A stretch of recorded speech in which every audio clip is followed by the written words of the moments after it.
Hello? Don't you dare hang up. You'll have to speak up. I'm wearing a towel. Hey, what's your favorite scary movie? Well, it certainly wasn't Scream 2022. What? Don't you dare hit it, you son of a...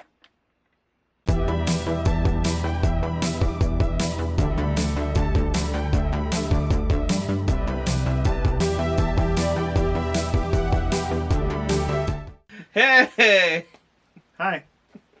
As you can see, I personally have been a fan of Scream since I was a wee little one back in 1996. Yes. And as you can see, I got, well, they're almost in order. We got Scream 2, followed by Scream 1, followed by Scream 3, and then Scream 4 as our decor back here. Almost in order. Or am I doing it as the ranking of my favorite to least favorite? No, those would still be swapped. But still.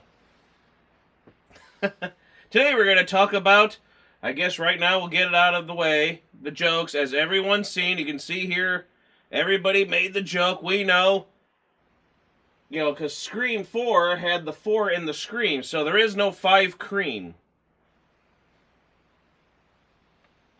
I still think they could have done, like some people suggested with the M, how there's this in the middle of the M. They could have at least made that a red color to make that the symbol for, you know, 5.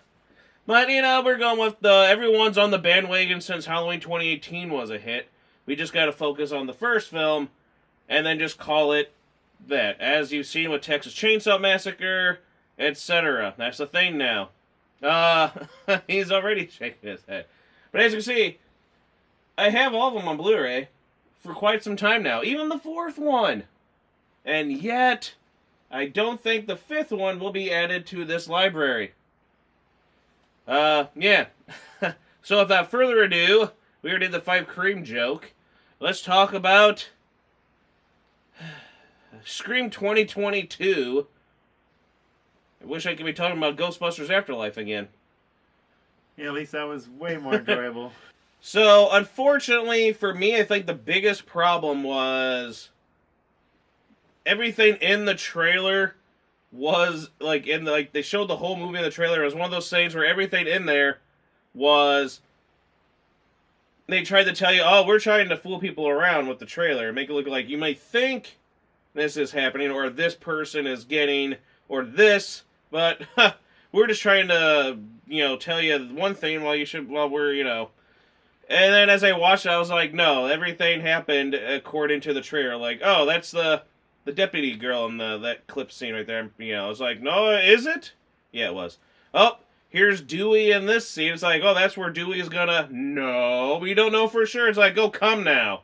Everything was predictable, and that was my main... I know, like, the other films all pretty much are the same movie in a sense, and they all have that same ending. But I'm getting ahead of myself. So it opens up with the typical opening scare stuff there, which I thought was good. It was entertaining. Of course, my only downside again with that was it didn't scare me. Like, the problem with this movie was I didn't feel on the edge at all. I didn't feel scared even the slightest bit for anyone or anything because you just knew it was coming. And that was my biggest beef. Like, from that opening, as well as it was, the trailer showed all the stuff where he was using the stuff to unlock the doors. She's hitting the phone. So you know that's already happening. So it's like, oh, the suspense of that is gone. I would have enjoyed that more if that wasn't in the trailer. To sit there and be like, oh, this would have been actually kind of cool. I like that idea, though, because I feel it's kind of dumb how everyone has stuff and how easy it is to hack in and do that. People are like, well, I'm safer this way. It's like, in a sense, no one is if someone's out to, you know how people are now. You know, people are sick. Anyway, so that was a thing. And then in the trailer, they'll go, hey, Tara, she got attacked. They didn't say killed. They even said in the trailer she wasn't killed. She was attacked, meaning she survived. So you know, it's like, oh, so you know she's going to live in the opening. So, I don't know. Well, it's not just the fact that you know that she's not going to die based on what the trailer says. It's also that you've basically seen it before, because it's basically just the first scene of the original movie. Well, I mean, I still liked how, again, the best part of it, I could say, was I do love hearing Ghostface and he had a lot of lines in this film. They were great lines. It was just good to hear his voice, and he had a lot of material to work with, so it was great hearing, like, that whole scene. It was great just hearing the soft, oh, yeah, it's like, oh, my mom? It's like, well, what does she say about me? Well, I liked that whole dialogue and the interaction he had with her, and then, like, he just seemed like a calm, soft person until finally it's like, listen, bitch, and then it's the, oh, geez, and I don't know. I just wish, like, it was a cool opener. They always do a good job of the openers. Every one of them I feel like is really good. The fourth one was a little over the top, but I still enjoyed it. But this one here, I liked it, and, of course, when it comes to the Scream title, and it's not Scream 5, it's Scream, I'm like, ooh.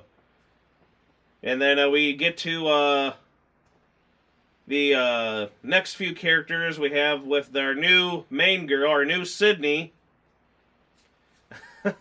Melissa Barrera. I always forget her name, but she plays Sam Carpenter. Get this. Her last name is Carpenter, right? How creative. Yeah. How funny. How, like, a little nudge, little Easter egg, little thing there, because, John Carpenter himself, Mr. Halloween and everything. I was like, okay, I get it, and her name is Sam. So it's like, okay, and then you find out, jumping ahead already, that, oh my gosh, she's the daughter of Billy Loomis. And then you're like, wait a minute, so her name is not only Sam Carpenter, but her other name, her real name would be Sam Loomis. Sam Loomis, and I'm like, aw, it took me the second viewing to, like, after the first viewing, when I was already at home, I was, we were done, and then I'm visiting, my folks, just visiting them, and then I'm sitting there, and my dad was watching something, and I'm just in the middle of like, oh my gosh, and he just looks at me like, what's wrong? And I was like, oh, nothing, it's from, I'm waiting for my sister to show up so I can tell her, because she's a big Scream fan. I was like, getting ready, like, I can't hold it in. Super disappointed in this movie. She's like, no! And, yeah, it took me a few hours, and I'm like, just sitting there thinking, Sam Loomis. I'm like, oh! I was doing the Joey when he finds out with Chandler and Monica. But then you meet Richie, her boyfriend, and then you hear about, hey, she was attacked, and then it's Tara, which I think Jenna Ortega does a great job. She did a good job in this. I thought she did a great job acting-wise. You saw her emotions, and every scene, it's like, when she's scared, you can see it. When she's sad, you can see it. When she's whatever, you can see it. Especially the eyes, like the good tear work. So I was very pleased with her. Sam, on the other hand, was a big, big problem with me. And then the second time I saw it, because my sister's like, oh, we gotta go see it. It's like, I really don't want to see this again. But, I enjoy hanging, out with my sister, going to see movies that, it's a bonding thing throughout all the years. So I had to. And I'm glad she was even like, oh my gosh. Yeah, because there's a lot of times where, I don't know, I'm sorry. But she's just standing there, and it's just, what are you looking at? Like, she'll stand there and she'll just deliver lines. Blah, blah, blah, blah, blah, blah, blah. And I'm like, where's the emotion? Where is... And it looks like she's staring off somewhere. And not all the time. There are a couple of times where she did a good job, but for the majority of it, I'm like, I'm not liking her as the main character. Just for the fact that her sister in the movie, wow, with her acting. And then you have her, like, we should be focusing on her more than Sam, because, oof. Does it stop? When will it end? Will I be okay? And it's always that same look on her face. And I'm like, no, not for me.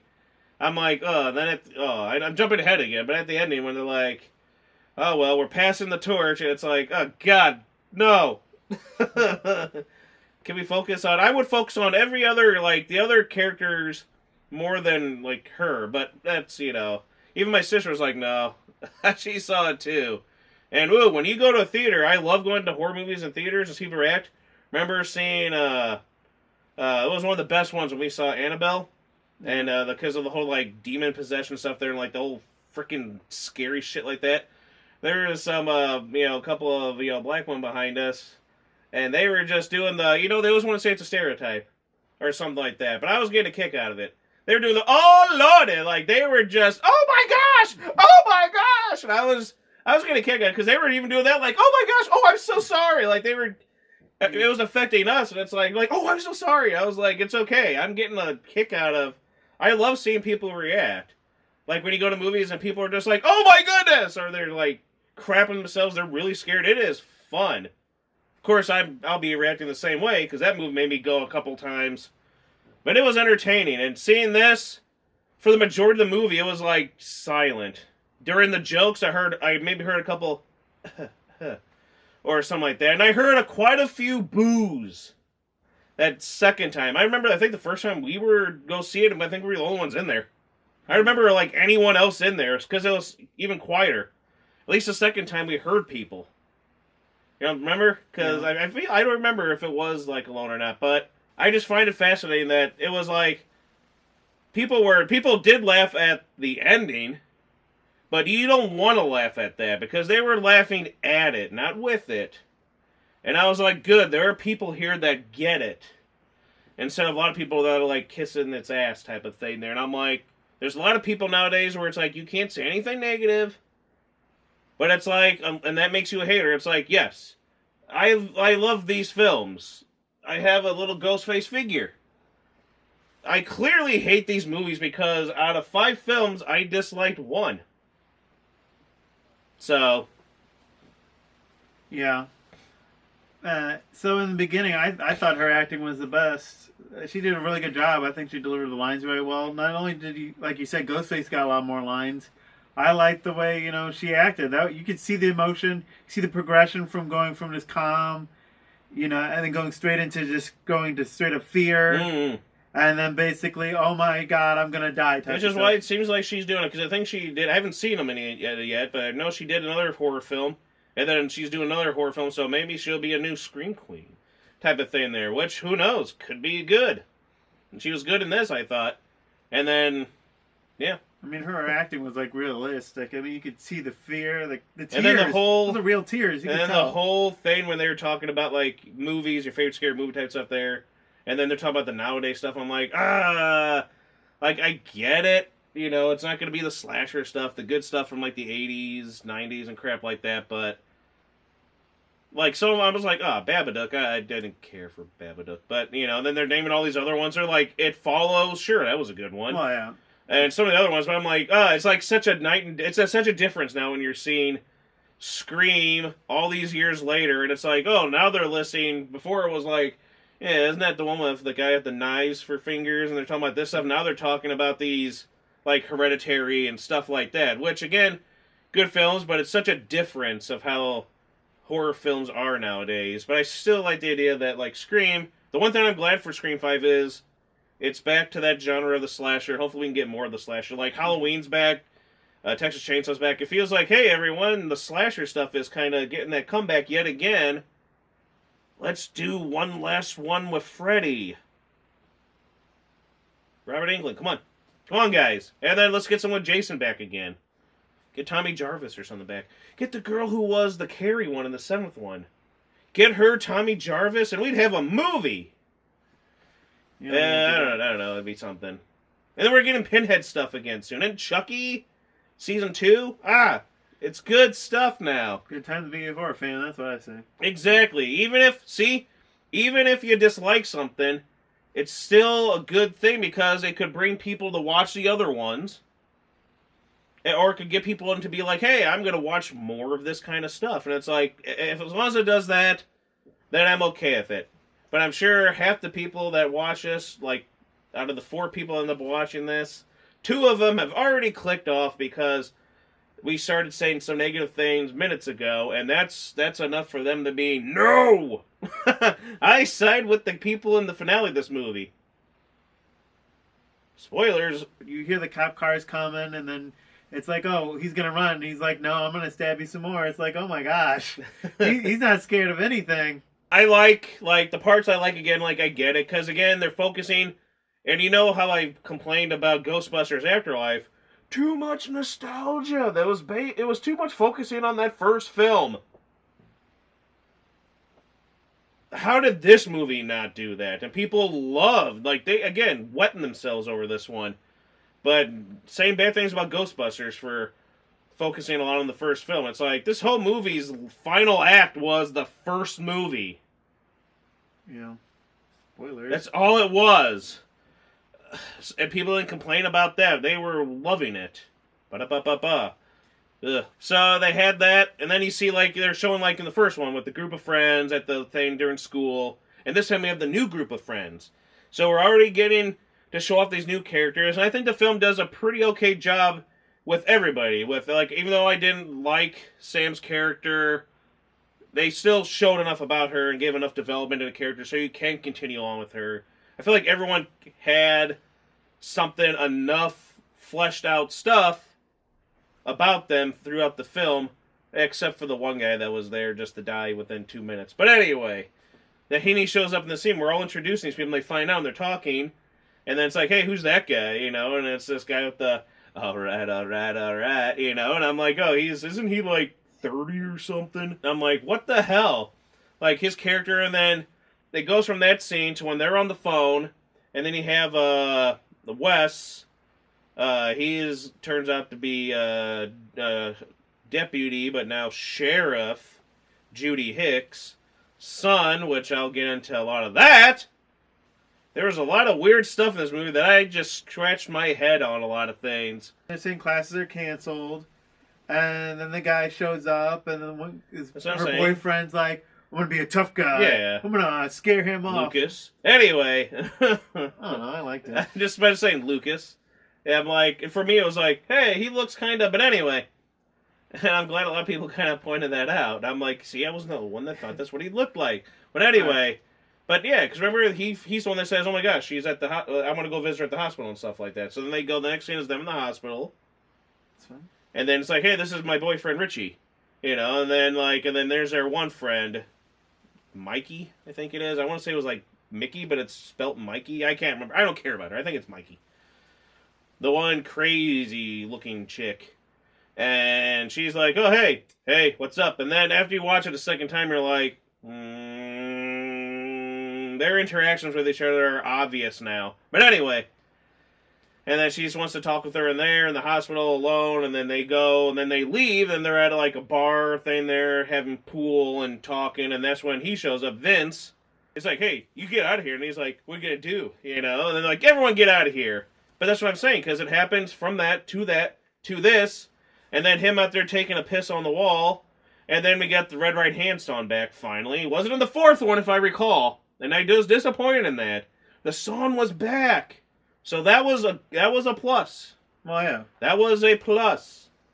And then he's sitting there looking around, the song's playing by his car that's turned on, and then he gets killed. And I'm like, for me, I was like, at first, I'm like, what was the point of his character? That was like the worst red herring thing ever. But it ended so fast, but then it's because, you know, you found out, it's like, oh, he's related to Stu Macher. So then it's like, oh, are we trying, because, again, they're trying to kill all people that are, like, in the first one. So it's like, blah-de-blah, but it was still just kind of like, this guy shows up, all right, that's what I like about them high school girls. And then it's like, literally, after that scene ends, it goes to the hospital scene, and then after that, to the bar thing, to him getting killed. And I was like, I get you wanted to show that, hey, did you know who he is?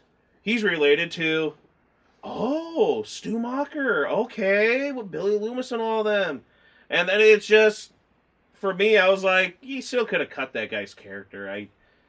I still think he served no purpose in that movie. Oh, yeah. Just to show up with the stash around a bunch of high schoolers and then die.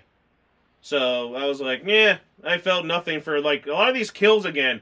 Like, you didn't know he was going to die. You see him doing that, and it's like, who's over there? And it's like, he's gonna die. Because they're always trying to be like, oh, you don't know. Like, you think they're gonna get you here, but you don't know for sure. It's like, he's gonna die there. I mean, It's gonna be obvious. I mean, there was no surprises. Everything was predictable. It went in, like, a perfect order of predictability. More so than these other ones. At least these ones threw a bone and had some good twists and turns, and you're like, I don't know. You know? This one here was like, blah blah. Like, so every time the scene set up for the death, you knew it was what was coming and it was going to happen. Like, they weren't going to make it out. So I don't know. And then of course the biggest thing was when you find out who she's talking to, Sam. I'm 50-50 on that because I like that they got Skeet Ulrich back, but playing Billy Loomis, and he's sitting there, hey, you should tell them. And it's like, whoa, that was kind of cool, but very odd for the Scream movies. It felt out of place, but at the same time, it was cool seeing them. It looked just like the first one. Like they did okay with the de-aging stuff, but I don't know. It still just seemed kind of weird, especially once it got more towards the end. I thought it was awesome to see him back, tell you the truth. Oh, yeah. And as I said, I mean, he looks like he never aged, really. I didn't think it looked too CGI, but I mean, I don't know. I don't know, they kind of did that, they kind of changed things up in what was that, those Jason movies where the one girl had psychic powers or something. I mean, I was thinking more like that than like roll my eyes, oh, they're going to go to this. But I mean, if you think it was too weird, I mean, what else can you really do with the series, to tell you the truth? You mean having her see visions of him, talk to her, like, is he a ghost? Is it just all in her head? It's just kind of weird. Like, again, that isn't what the Scream movies did. They didn't do that kind of stuff. Why? So it just seemed out of place for the Scream films to kind of, like, now go into that territory. I guess. But I mean, you know what I'm saying? I agree with a lot of people with the complaints, where I was like, yeah, I liked it, but it just seemed kind of like not necessarily a Scream type of thing. Well, I get it, because, I mean, for the most part, Screams did seem like more realistic than some of these other horror movies, but I don't know. I mean, obviously they're starting to run out of ideas. Oh, obviously, because this was, anyway, the biggest bitching, ranting is coming at the end. Stay tuned. Oh, gee. So, but again, I liked all the characters. I like, then we find out that, when this happens, she goes to the hospital to see them. Then she's getting the visions in the room, and then Ghostface is there to attack her. And then it's the whole, all this, I gotta tell her now that with the truth. Because she says, that dad was Billy Loomis, is my real dad. And then she's like, you didn't tell me, you left me for, like, what, was it 5 years? 10 years, something like that? I don't remember. And then that's one of those things with the continuity where it's like, so... It had to be 5, because she says in like 5 years. 13 or something? 18? Yeah, because she said she was this, and then it's like, no, wait. The only one was 13, I guess. Now, wait, if she was gone for this many years, and they're this, but then it's like, so that means she's this old. So if Sam is this old, then you're sitting there trying to think of the timeline. It's like, when did Billy end up having a child at what time? Because he should have been dead already, supposedly by whatever her age they're supposedly saying is. He should already be dead, so how is she this young when she should be... I mean, because if Billy Loomis was killed in 96, 25 years ago, how in the hell is she not at least... 20. Like 25, 26, something like that. So it's just kind of like... That's one of those things where it's like, wait a minute. I'm like, I was trying to think. It bugged me throughout the film a lot. She's like, get out. Get out. How could you? What are you doing, Richie? Did you hear all this? So then you get that. And then it's like, we need someone to help us here. That's where I'm like, finally, we're getting the I hate that term, though. The legacy characters. Yeah. I'm like, I don't remember. It's like the only characters that are worth anything, in my opinion. See, my problem was, I know a lot of people are like, we're tired of seeing them survive. Kill them off. Have Sidney be the bad guy. It's like, the point of the Scream movies for like my family who enjoyed it, friends of mine that enjoyed it, they liked seeing the movies aren't, you want to see Freddy kill a bunch of random people, Jason kill a bunch of random people. It was about, hey, and it's these movies, you have Sidney, Gale, and Dewey throughout all of them. Now you want to pass the torch and stuff, but you were watching for them, basically. Well, yeah. Not just to see, you weren't watching it for Ghostface. I don't know who watched it just to watch Ghostface. Like, I guess you can watch it just to watch Ghostface around and kill people, but I felt like that wasn't the point that wasn't like the main focus for me for all these years. Was I liked watching these characters through each film. I liked those characters as the films went on and wanted to see them in the films.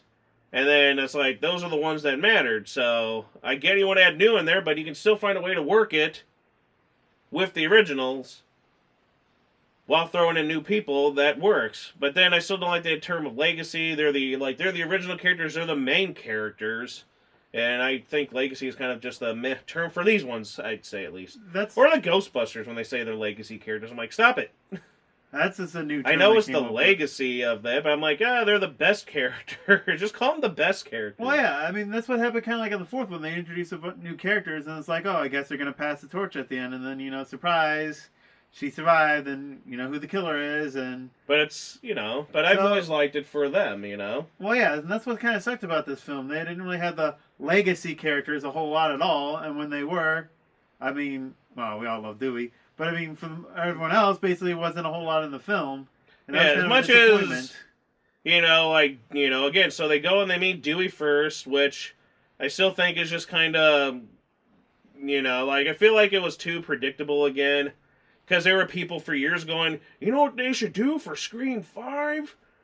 Because Courtney Cox and David Arquette got divorced in real life. They should be separated in the new movies. I'm like, I don't understand why we need to reflect on real things when they're fictional characters. Well, yeah. To me, it just seemed too, oh boy, here he is, by himself. He's all shaggy, doesn't care, beer everywhere, just doesn't give a shit, depressed. It's like, it's not original.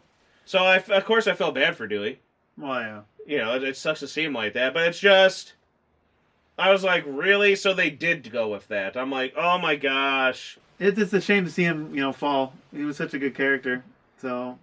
But I mean, it gives them the excuse to come back type of stuff there, which I'm like, the excuses are getting, like, this was one of the worst excuses for everyone to come back. Oh, I'm tired of all these excuses. I mean, I like a lot of people's suggestions. I'm like, I like the idea of this, if they want to do more.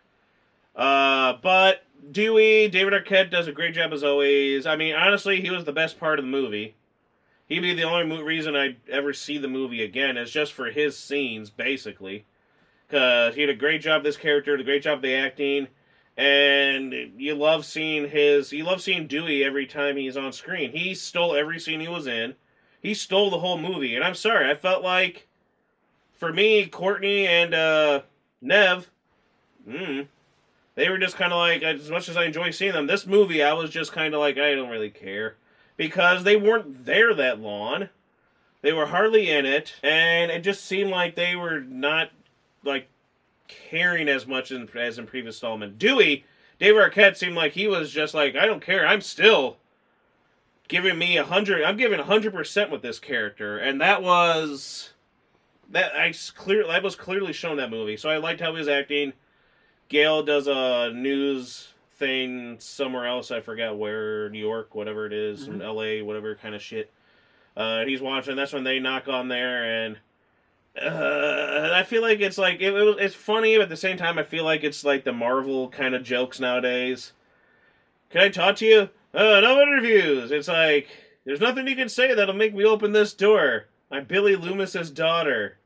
And I'm like, but I mean, then he's like, 5 minutes. Yep. And it's just... So then he's there, and then of course you love it, and then you got the music, you got Dewey's theme playing, because at the end he's like, I don't want to help you. And then you see him going like... And then he shows up like, and he's cleaning himself up, and he's all dressed up. He's like this, well, he's that nice of a guy. He's that good of a person. And he's like, I'll help you. And I'm like, And then his theme's playing again, and you're so sad. Well, before that, remember, he's, obviously...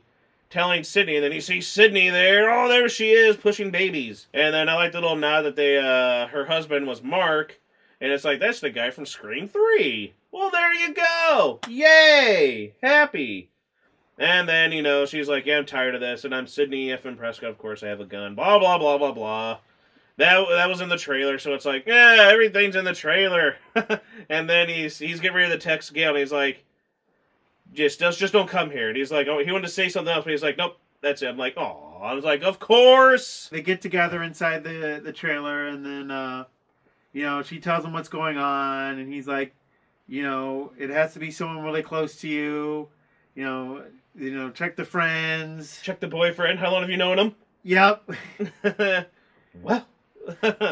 So I guess we'll get to that part, because when he goes help out, he gathers up all the friends. And you see the shrine of Randy. And then Randy's sister's there, and then she's got... They're her kids? Yeah. Is it? I think right? I think they're twins. Yeah, they're twins. I mean, it's her kids, right? Yeah. And so you meet them, and I'm digging... Like, they work. You got the one... She's basically, the one guy is the one we saw from earlier. We saw them all earlier. But, like, he's just the type of guy that's like, yo, cool, But the other one, she's all like, yeah, you gotta know how to survive the movies. And it's like, so she's that one. And then she does the thing. She does the thing and she calls it a requel. And I'm like, I don't know how much I care for that term, but it is what it is. It makes sense, but I'm just kind of like getting tired of all the slang. All this, for everything nowadays. It's like, it's a reboot, it's a remake, it's a this, it's this, it's this, sequel. But this is now it's like, oh god. But it's exactly what this is. And I like that interaction. She did a good job of that. All the characters doing together, they're all like good suspects, and I like the deputy's kid, because the deputy kid's like, well, for all we know, it could be you there. And he's like, why would it be me? And he tells Dewey it could be you. And it's like, well, after what you've gone through, I wouldn't be surprised that you'd want to go after everyone there. He's like, I disagree with that because, ouch, basically he's like...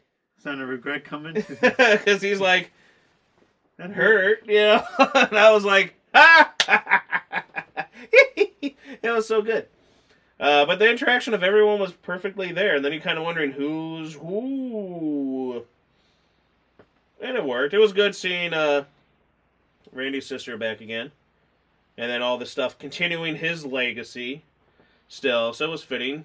I thought it was a good way to show off all the characters again. Mm-hmm. And it was a good scene. They fit the roles. I mean, they all seem pretty well. Well, maybe not the one girl's sister, but I mean, they all seem pretty good actors. I mean, I had no problem with a lot of these people. I mean, just because they fit like stereotypes, like the jock, the goody two shoe boy, and all that stuff, doesn't mean it wasn't well acted. Oh yeah. Or written. Words. A lot of the red herring stuff is weird too, because they're talking about, like, for me it wouldn't make any sense. Who they're trying to say the killers were throughout. Like, first they're trying to put it on Tara, like, well, maybe she's in cahoots with someone, her friend, the crazy girl. Yeah. A little too obvious, but it wouldn't make sense that she wouldn't kill her? She would be acting the way she does in the opening. Like, reenact, like, if she's in on it, why would I be acting the way she was? Like, no one's there to watch her. If that was... Better than us. If that was real and they were pretending, they would just have... Why would she go to problem to dress up? And the person to dress up as Ghostface, the killer, you would just be there like, help, do the interaction on the call if they need the trace and look into that. And then just be like, oh my gosh, oh, they got me, instead of actually having it happen. And then the thing with Sam's character. See, she's going crazy, so they're trying to make it look like maybe she's going crazy and she's getting Billy, because he's a killer, and they're trying to get her, because they're like, maybe it's you. You're the obvious choice. She says to her, when they're meeting up with Dewey and all the kids. That's probably what she at the Meeks. And then... It's just like, but that wouldn't make any sense because we're following her, and I'm like, what point would she have been able to? Yeah, that's what. None of this makes any sense for those. So stupid. Some of those when they're, because again, Scream's a lot. I felt like Scream was a lot more, like, smart and clever when it comes to trying to make you think who is who. There's a lot of them where there's gonna be, like, in every movie, there's some characters like, well, this is obvious that it's not, or it might be, but then there's ones where it's like, oh, this is a bit clever of how they're saying this could be or could not be. This one here, I just felt like, well, it can't be her, so why are you trying to make it look like it's Tara? And it can't be Sam, why are you trying to make it look like it's Sam? It ain't Vince, he died in 2 minutes. So, and I'm like, I don't care what people say, it ain't gonna be Sydney. Well, because Dewey is at there, it's like, it ain't gonna be Dewey, that is totally out of character for those characters. So all that stuff is out of the way, which leaves you just those group of friends, basically. Or Stu. Yeah. Anyway, but yeah, and then I guess the next scene is with the Sheriff Hicks. Yeah, I guess. I think it goes in that, right? Because it's showing her. I think she leaves, and then they show her in the house, and she's getting ready, and then she's like, "Wait a minute, there's something wrong," and she realizes the door's open, and she's like, "Oh no," because you're like, "Oh no, she's gonna die," and then it turns out to be her son. And then that whole scene too, because they're showing like the son walking through the house, and then it's like they're framing it to where, oh, he's doing this, and then he goes to bend down, nothing. Oh, I'm gonna open up the fridge door, and the music is done. It's like, all right, you've done it 2 times already. Oh, you've done it a 3rd time. Oh, it's a 4th time. Stop it. And there was like a 5th and a 6th. It's like It just kept the scene dragged on forever. It's like 1 or 2 times, sure. Like, oh, I get it because you're going, oh, here it is. Oh no, it's not. But then they overdid it. I'm like, oh God, end this scene already. It just dragged. Well, you know it's coming. He's gonna get killed, so it doesn't matter. But she's all like, for me, that was a lot of things. That one, he saw like the interaction between her and her son, and he's a good kid. But I mean, it's like he's setting up the dinner lunch table for him and his son, so he's a good raised kid. And she can see that she really loves the son. So they're like a good family, so I'm just kind of like, it wouldn't make sense for him to be that or her to be that anymore. But just the way they are, I don't see how they could ever be killers. So they're already gone, but then, remember, she's only brought back because she's technically a legacy character. She was in the 4th one. And they need body count. So I'm like, the only reason she's back is because she wasn't the 4th one. But it's like, we need to kill her off too. And it's like, oh brother, it was all predictable. Like, oh, they're not gonna, it was predictable. So then you see her going. She goes to pick up the Chinese. Yeah. Or the Chinese. In the car, yeah. Sushi's Japanese. Sushi, yeah. Driving. And that's when he's sitting there, stuff there. Goes take a shower, and he's like, you ever see Psycho? I was like, leave my boy alone. I know I'm doing a bad job of, but she's like, oh, no, you don't. It's like, and I'm like, oh, brother. So she's racing back. And she's racing back and all that stuff there, and I'm just like, I just felt like, I don't know. I think, again, it seemed, you think you would be smart enough, like, her character should be way more smart enough than, I know she's getting emotional about her kid, but then she just goes and runs right out of the car straight to the door, and it's like, you don't think you're like, oh no, I'm going to run to the house and save my boy. It's like, you don't think it's going to be right there, and before she gets to the door, oh look, there he is. You think she'd be smart enough to know it, but I'm like, but that's what was stupid about this whole movie. A lot of characters weren't smart enough when they should be.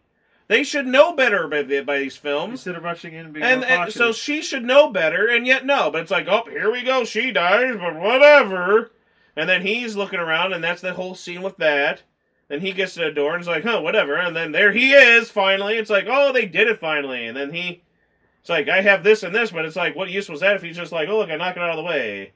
And then the really stupid digital slicing into his cheek with the blade, and it's like, So it's like, oh boy, it's like you knew, like, oh, she's like, don't you hurt my boy. It's like, she's gonna die. Mom, he's gonna die. So you just know everything was predictable, and that's what I hated with this movie. Well, yeah, because the predictability was too much. Once they start saving the scene, it's like, oh, well, we know this we know where it's leading to. And again, because it was all in the trailer. Yeah, that was stupid. Again, a lot of these stuff were shown in the trailer. It's like, well, no, they're not gonna. It would have been clever as not doing some of that stuff. Well, yeah. They're talking about how brilliant this was, how clever the writing was, and how, amazing, jizz-tastic this was. Like, this was the second coming of Christ type of movie. And I'm like, this movie was incredibly predictable, and I felt lazy for a lot of stuff. They wanted to be edgy and hip and with it. And I think he would have been a little bit more edgier if he would have done the opposite of some of the things they did in this movie. And that'll be coming up in the next scene, because after we have that, then we have... Is that still going? Yes. So, I mean, that's what's stupid about the trailer. It's supposed to be a trailer, a teaser, something to get you enticed. Well, every trailer nowadays shows everything. But basically, it sums up the entire movie. It's like, well, why watch the movie? I just saw basically all in the trailer. Because in the movie, at the two, it's like, at the end where it's like, they do the line, which is in a different scene. It's an honor, Sydney. And then she's in a house. But I'm like, boy. And then they show you the house. I'm like, oh, ho. That wasn't as shocking in the movie to find out what house it was at the end. Because that was in the trailer. Well, next time don't watch the trailers. It's like, but you're excited. I was looking forward to it. Not super excited to look forward to because I knew from all the buzz going around for like the last year, like, oh, we know who's gonna die. And it's like, when you hear that buzzing, it's like, they're gonna do it, aren't they? Because would have been more edgy and more clever would have been making everyone think you were gonna do it, but then they didn't. But no, they just go and do it still anyway, and everyone's like, and I'm like, I felt nothing through this whole freaking movie. I mean, I remember sitting there both times, just sitting there. Oh no, she's dead. He's dead. They're dead. Oh no, this is a sad part. Yeah, I guess. My favorite thing was finding like minds and people going, damn, you mean that whole time, like, what kind of place do they live in? I like that, where they're like, so she's out there in broad daylight. This, usually Ghostface does stuff at night, but this was the one time he did it broad daylight. No one screamed too. How did he get Randy? It's like, but that was walking past the van door opens up quickly and pulls someone in while there's a guy with a boombox to not hear anything. They could have at least done something like that. Some idiot in that neighborhood could have been sitting there playing, shooting off cannons while you're hearing it. But I mean, you're telling me broad daylight, because that's the point. Like a lot of people point out, Ghostface, he's black. He wears all this black, so you can hide in the shadows. You hide in the shadows. He waits to hide in the shadows. I'm out in the sun. Oh my gosh, there's a guy covered in black wearing a fucking ghost mask. Oh my gosh, he's getting away. I don't know where he hit off to. He's right there. I can see you. Uh-oh. Oh shit. You know? To sit there and be so visible in daylight, and then to sit there, die, bitch, die, Nobody happened to be walking by, driving by. Oh, yeah. Nobody in the houses nearby could hear this, or to sit there like they said, like, how much time passed before, like, these people came up to put the blanket on her and say, oh, she did, put the crime tape up. Like, she could have been sitting there for, like, hours or something. No one's like, nobody went by. It's like, oh, shit, there's a dead person. Especially with the sheriff's sirens blasting all the way down the street. No one's going to look on and say, hey, what's going on? That was like, oh, my gosh, it was kind of, I like people bringing that up. I'm like, thank you. That just seemed a little dumb. And then, like you said, then he gets there, and then when she gets there, and then finally Gail shows up. Oh no, it's Gail, and she's just like, yeah, I'm here. And then she's like, Dewey, you know, and he's like, well, hey there, Gail. You know, and then they bitch amongst each other, and then whatever, and she's like, I was here for you. Well, 90% of it was to be for you. He was like, I'm glad I'm 90%, you know, and why did I sound like Trump on that? Dewey does not sound like, no. But anyway, that was weird. That was weird. Stop it! But, you know, so it was nice to see the interaction. That was, like, the one scene where I felt like she felt genuine. The rest of it, I thought she was just phoning it in, honestly. Dewey, David Arquette, the whole time. The other people, I felt like they were just kind of, like, phoning it in. They were just there because they had to be. While those two are talking, she sees the officer that was assigned to watch her sister there, and she's like, wait a minute. Who's watching my sister if you're here? I don't know what kind of person would say that. Especially but it's just, if you go back, oh no! And then it's like, oh god, and then Dewey's like, I'm going with you. It's like, oh, what a great guy he is. Gail's an idiot. But anyway. You know, this whole thing wouldn't have happened if the guy would have said, oh, I have an officer there, because, you know, at the hospital, there really is an officer and then, there, so it's like... I know you like to bitch back and forth headbutt me on this, but I'm really ticked off with the hospital scene. Oh, because it's... But they said it's like... a private floor, yeah. I don't give a shit. It's still... I gotta love horror movies. Halloween 2. At least Halloween 2, there were people working. There were a lot of people there. There were the nurses, some of the doctor people, the help. They were still in there, so it wasn't just, hey, this is the girl who got killed, who tried to, that creepy guy in the mask tried to kill tonight. Oh, okay, she's gonna be the only one in this hospital. Perfect for Michael Myers to just show up and kill her. No, Michael has to go through other people to get to her. That makes sense. And this, it's like, Is there no one else in this whole freaking hospital? Yeah, but she wanted to have a private floor. Those things happen. But there's got to be other freaking people there. Right? No, I guess I'm sure there's got to be patients somewhere, at least in there. And if this girl was almost murdered by someone and the person's still out there in this freaking town of Woodsboro has a history of this, you're just throwing the girl who's a target by herself on a floor alone, and what, one guard? No other people around, outside the place, inside the place, and I don't care if it's like, oh, well, you're, friends of the girl, because it's obviously one of these people that's to kill her, but you would still be like, I'm not going to trust you, boyfriend, or friend of her, or other friend of her, or twins, because we can let you go by yourself. You can just pop on a Ghostface mask and go and kill her. There was no smart anywhere in this. Why aren't you watching my sister? Whoops. And I'm like, why is there someone besides one person watching the sister? You would think there'd be a whole bunch of people there. Well, they might not have enough staff. It's like, but it was so comical. It's just one of those things, because, like in the movies and cartoons, like, it'll be like, say, The Simpsons, where there'll be a scene where it's like, oh, everybody, you're needed over here, so everybody's now out here, and then you see, like, bye, and they're, like, smashing up and stealing everything, because the police are all in one location, so they're able to go do whatever the hell they want, because, like, we're all over here. Well, then we're going to rob every house over in here. So it made no sense to throw everybody. I don't get a lot of the thought process for some of the stuff in the scene. I felt a lot of this stuff was one of those things where it's like, well, in order to further the plot along, we have to do this. We have to kill this person. Or else the film, it's like, but then I feel like there's a bad form of writing and bad. It just doesn't work. I feel like it's like, so the only reason to get to here means you have to do this. But I'm like, but then this, and this doesn't make a lot of sense. Well, how else are we going to get to this conclusion? It's like another way, or just F that conclusion and do a difference. Well, just like the one where early on to explain why she gets a private floor is because Sam gets attacked in the break room or whatever. So no one saw Ghostface walking around before he got to the break room. It just happened the whole. He just happened to be in the damn. And then he just pops out. Oh yeah, he's right there, or was it on her head? That's what I was wondering, but then it can't be based on. But stuff. It's like, okay, so obviously it's someone, and they like, oh, they're just sitting in the break room, and now they're in the break room. It's like, where did you have that? And how was there no one around to just like, The only reason that was even in there is just probably to get her a private floor. Maybe a little bit. But when they're there, and then you see again, and this again, great performance again by Jenna.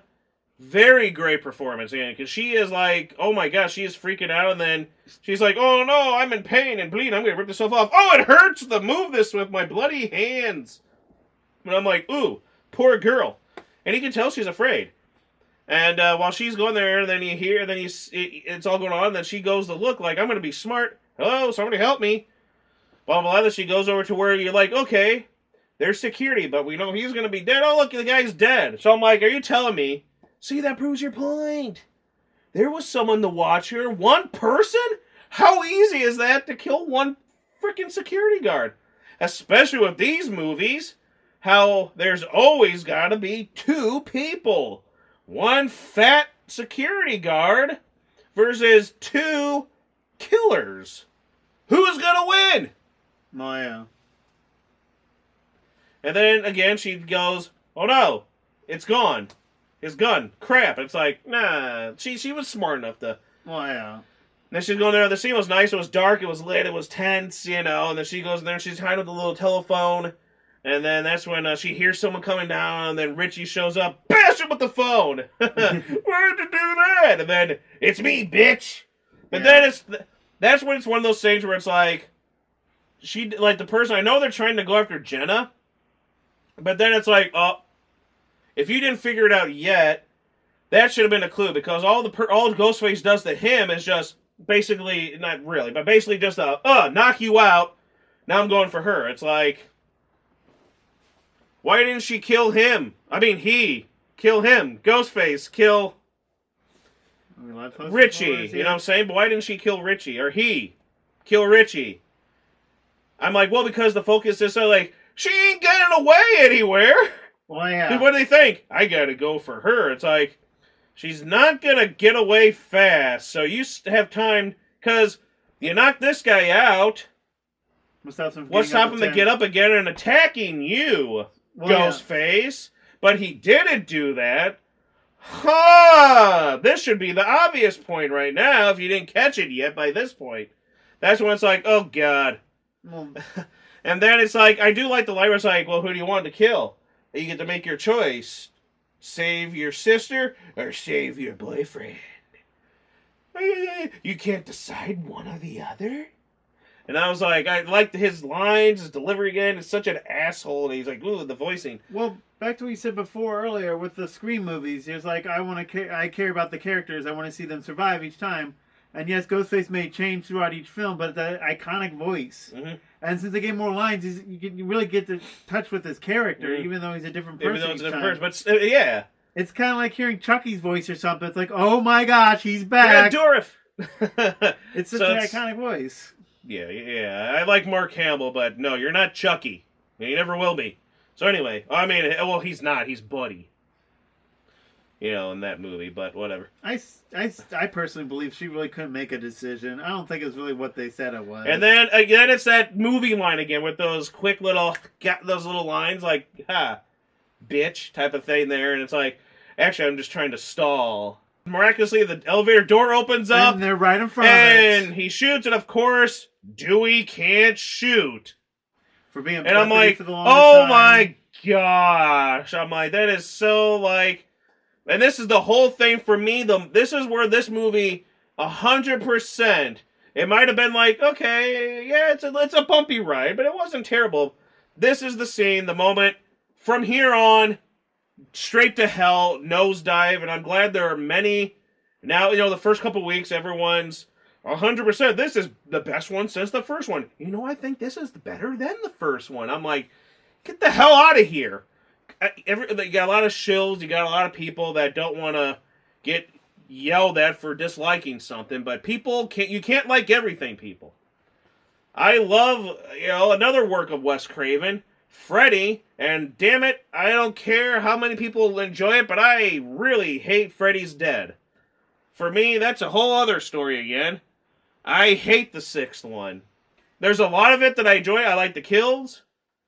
I like Freddy as usual. I like how cartoony his kills were. The whole Roadrunner thing. And it's like, it's so stupid. But I hate that one out of all those, and if I don't watch that one ever. I hardly, unless I'm trying to do a marathoning of it. Otherwise, skip right over. I'll watch like one over and over again, 2, 3, all those, New Nightmare over and over again. This one, you know what? Let's just watch this one again. And this is where it's kind of like the same thing. But it's like, well, you dislike. Oh, well, I keep forgetting about the remake in 2010. Okay, so technically, I hate 2. Well, I despise 1, and I don't enjoy the other one. So I hate the remake with a passion, and the 6th one, I'm just, I don't ever have to, I can skip it. So, and then you're not a Nightmare on Elm Street fan. Bullshit! Well, yeah. Freddy's been my life since I was a kid. Oh, you don't like that crappy Shall Not Be Named 2016 film. You must not be a Ghostbusters fan. It's like, oh, fuck. People who, I feel like it's the opposite. People who like that one aren't actual Ghostbusters fans. But I'm like, I love the first one and second one. I enjoyed Afterlife, but I've always liked those 2 movies since I was a kid. So, but yes, I'm not a fan for liking one film in the entry. You're not a true Scream fan because you didn't like Scream 5. Blow it. You know? I'm railroading now. But this is the part of the film that gets you so, ooh. Because this is where it's like bad decision after bad decision. And it's just, everything. And then it's all predictable again. So you're telling me when they're going after Ghostface here, and he's like, "Oh, we'll fight," shoots, and then he finally does shoot Ghostface like 4 times, or is it how many times, Dr. Loomis? I shot him 6 times. And it like boom, boom, smash through the glass of the little trophy case or whatever type of thing, and sitting there, and then I'm gonna go see if Richie's okay and hold him up. It's like, Okay, so you're gonna let him live. and that's where I'm like, Okay, you guys are on the now other. you've done this in every freaking movie, and you make the joke over and over again. Not in my movie. Not in my movie. We got to make sure. And I'm like, so it's like, well, let's all get out of here to the elevator. And then as we get on the elevator, that's when Dewey stops, and that's where I'm like, oh, fuck. He almost got out of it. No, this is what's stupid. Like, no, wait. You always gotta remember. You always gotta go back and make sure they're dead. And I'm like, You forgot it now? I'm like, this is the stupidest death I've ever seen for a movie. Especially I feel like whoever wrote this scene obviously did not care for Dewey's character. Like, would you see this happen? Would Gale be this stupid? Sydney be this stupid? No, they really made him to be a fucking idiot in this scene. And Dewey should know better. This was the stupidest scene in the movie. The one that started all of it going downhill. You're leaving. No, I need to go back to make sure they're dead. And it's like, are you kidding me? That's how he's gonna die. Yeah. That's how he's gonna die. Instead of shooting the bitch in the head right away. No, I'm gonna go back while you're all running away so I can get killed. By myself, alone. And I was like, Dewey is a lot smarter than that. And that was dumb. And that's why my sister and other people like, oh, it's sad. It's like, yeah, but The sad part is the way they wrote it. but I'm just like, but that was my expression for the majority of this movie. I've never felt like that for a movie in a long time, where I'm just like, I love these movies. I love the Scream movies. And this is the first Scream movie. I was like I said, Freddy, there's some bad, Freddy isn't everyone's cup of tea. So, for me, it was 6. The remake kind of botched things up. And then a lot of people don't like the 5th one and stuff like that. And then, there's Jason. There's a lot of hit or misses with that. Halloween had a lot of hit and misses. But I was like, this is the one franchise I thought, honestly, where I was like, I feel like they haven't effed anything up. And I felt like this is going to be the one that can't F things up, because they're smart when they do this, when they do these movies. And then I'm like, of course I had to think that, because it's nowadays where they just F everything up. Well, yeah. 2 things. How I've been saying, everything in the trailer, and then all the rumors for like a year. Dewey's going to die. It's Dewey. Oh, it's confirmed, Dewey. We know it's Dewey. Oh, there's leaked that it's Dewey. Everyone's saying it's Dewey. You would have been a lot more creative and a lot more, oh my gosh, as we think that's coming, and then it doesn't happen. Well, yeah. I would have been more, oh wow, that it didn't, that he survived the film, instead of, oh my gosh, I can't believe they killed Dewey. It's like, that's been talked about for like a year. So there's no shock to this coming. So I'm like, whatever. And then the trailer proved that and everything again too, because you knew the moment when you see him go in there walking by himself, and then the bullets falling, he's just like, oh, he's gonna die in this scene. I bet. Oh, I was proven right yet again. Everything was too damn predictable. The moment I saw him go, where's my sister? And he gets in there, I'm like, huh. So if I recall the trailer, yeah, this is where he's gonna be in the hospital where it's darkly lit, and this is where he's gonna die. Oh, I knew it, because the movie is predictable throughout the entire damn film, more than any of the other films were. This was incredibly badly predictable. And the second thing, wow, how much more edgy and big brain would it have been, instead of having the killers be revealed, both of them at the end? how much cooler would it have been for once where Dewey, when he goes back to do this, he fights him off, but kills that Ghostface, takes off the mask, and we find out who it is right then and there. And that would be awesome. That would have been different. They always say, this movie is different. This movie is this. This movie is smart and clever. It's like, no, it wasn't. This was a terrible film compared to the other ones. Even though people like to bitch about the third one, that had a lot more clever and better writing compared to this one. And the fourth one is a hit or miss with some people. No. This one would have been, I would have given him more props. You still could have killed him. I don't care. But at least, I think it would have been at least going out a better way than, I'm Doofy from Scary Movie. I gotta go back and go see if they're still alive. It's like, oh God, you wouldn't do that. You're smart enough, you've been through how many years of this, and to do that? See, he only thought of it then instead of, oh, I better go check Richie. No, wait. Boom. Now I'm gonna go check Richie. Yeah. There was no reason. And then he could have seen how Richie reacted. Oh, shit! I mean, I'm shocked on who it was. That would have been great. The movie could have ended sooner, or even just... But reveal every one movie, killer. gotta have them both at the end. Both at the end. One at the end. Both at the end. No! We gotta save it for the end for their monologue bullshit again. They could even have 3 killers. I thought that would have been something different.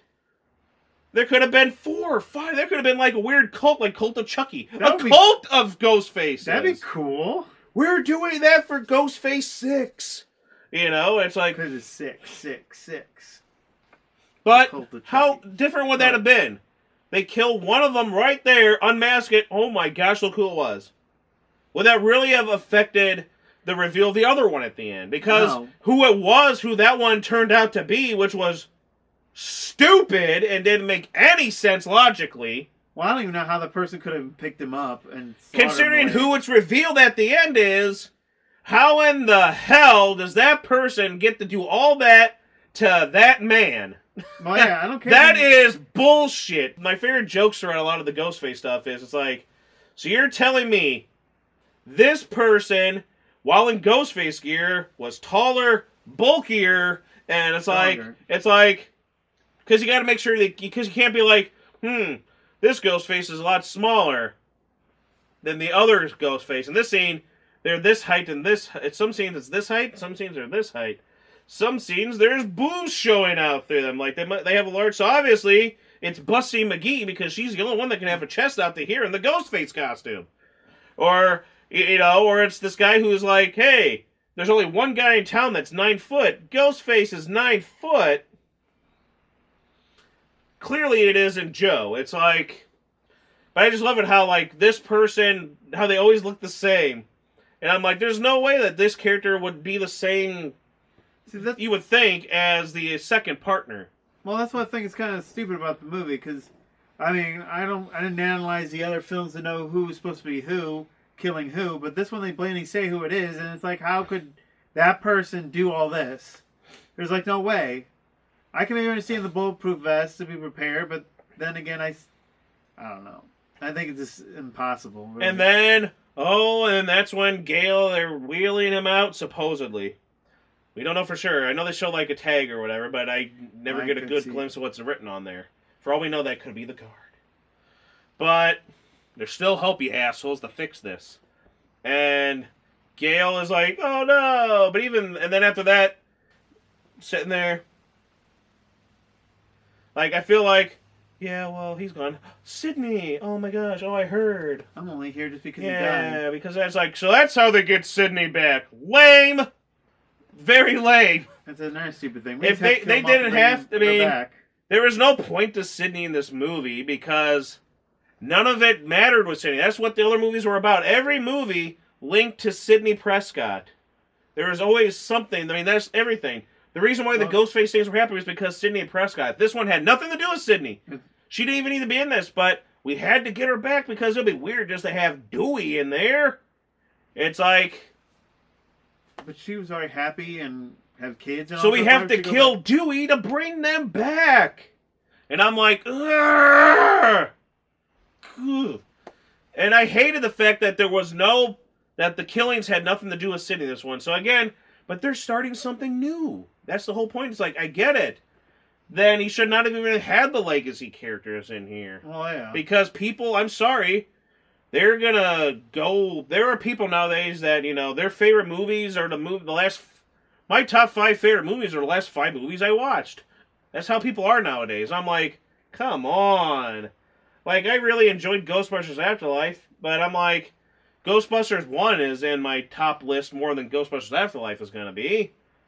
So, I mean, in that movie, but that isn't a recent movie you've seen. It's like, no shit. I mean, I have a wide variety of films that I love from all sorts of genres and mediums. But, they don't have to just be live action. They could be animation. And, I mean, you didn't need her then. No, you really couldn't. You could have wrote Because her out. everybody liked all these new characters. Well, so there was no point to the other ones when you have all these new ones. You could have just had it be the new ones and said the hell with the other ones. All they could have done was just been like the ending of this could have had no Sydney, no Dewey, no Gale, and they could have just had at the end, who's this? Hi, it's me, Sidney Prescott. I just wanted to say congratulations on defeating Ghostface. You'll get through this, kid. Passing the torch. Yeah. And been like, she got a cameo. That's it. Because I honestly felt like 2 out of the 3 legacy characters kind of phoned it in throughout half this film. They had a lot of good moments, but there was a lot of times where I'm just like, I didn't feel anything from like that moment here. Oh, Sydney, it's good to see you. And then they're just kind of like, yeah, I heard. Sorry. And I'm like... That's it? Then they kind of sit down and just talk, and it's like, yeah, I know. And it's like... You guys aren't bawling together or anything? I would expect a lot of bawling from you two for over this. No, because they're strong women. And they don't cry. Big girls don't cry. And I'm like, oh, come now. After all you've been through together, you're... Well, they did it before they got to this scene, but I'm like, I still think you would have had a little bit more... like I like how she was at, like Gail was at the end when she got pissed off for a kill. Which, like, yeah, but then a lot of it was just like, oh my gosh, yeah, it's like, is that her? Oh yeah, hey, he's like, I don't want to touch you, Sydney. I'm the new girl. It's like, and then there was a lot of jokes throughout there. It's like, listen here, new girl. Hey, don't you? It's like, stop it with the dialogues and jokes and humor they're going through when it's a serious scene. And she's like, I'm going to be smarter than anyone else in the movies. I'm going to get out of here. It's like, well, I guess okay, it makes sense. I tipped my hat. Except, we can't have that. And then I still don't see how she put the tracking thing on the car. Don't worry, I tracked her. And it's like, that seems like a Gale thing to do. And she's like, and she makes a joke back. I'm like, boy, these two are joking a lot all of a sudden. When do they ever start joking like this over and over again? These silly jokes. I feel like that's a nowadays thing. Well, yeah. Where every superhero movie, every Marvel movie has to have, like, the jokes in there to go through this, a dark scene, a sad scene, or whatever. It's like, oh my goodness, I feel like that's, like, overdone everything now. We have to joke. It seems so unrealistic because they were just basically mourning, Dewey's death like a minute ago, and now they're like... She just showed up, too, unless it's movie magic and it's just how it's cut or something. But I could have sworn it's like, oh, Sydney, you are here. Sydney shows up, and then... I heard already. And then, like, within a minute or two, they're done, and then it's like, there's the new girl, and then, we're joking like old times. I'm like, you don't seem to care. No.